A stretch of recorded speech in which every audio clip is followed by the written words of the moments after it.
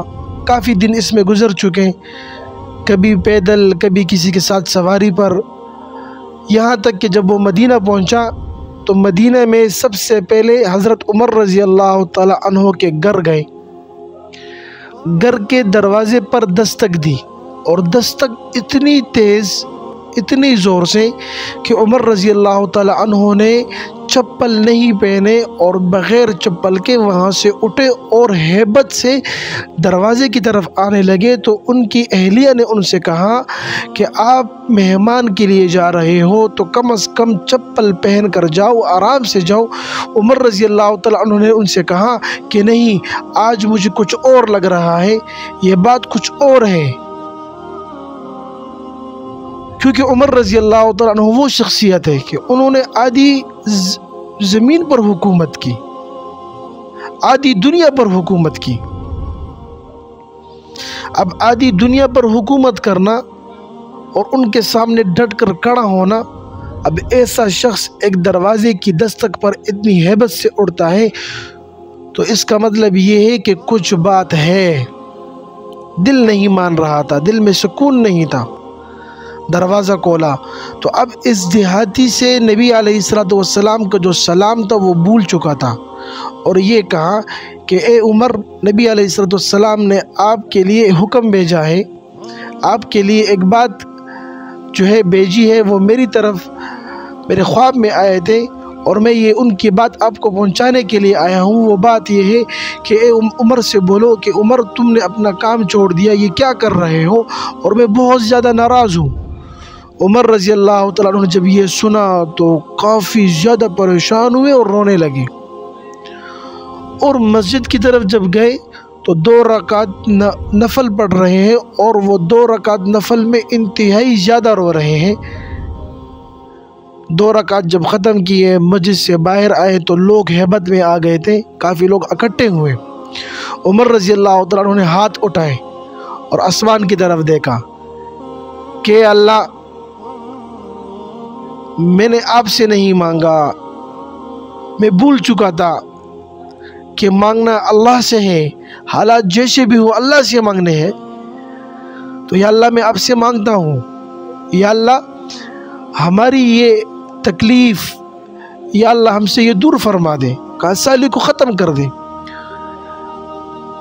علماء فرماتے ہیں، مفسرین حضرات فرماتے ہیں، اور صحابہ کا صحیح قول یہ ہے کہ نبی عمر رضی اللہ تعالیٰ عنہ جب دعا ختم کی تو اس وقت آسمان میں بادل آنے لگے، دیہاتوں کی طرف سے بادل آنے لگے، اور آسمان سے یہ آواز آنے لگی کہ فرشتے ان کو یہ کہہ رہے ہیں کہ عمر رضی اللہ تعالیٰ عنہ نے طلب کیا ہے، جلدی جاؤ جلدی جاؤ جلدی جاؤ جلدی جاؤ۔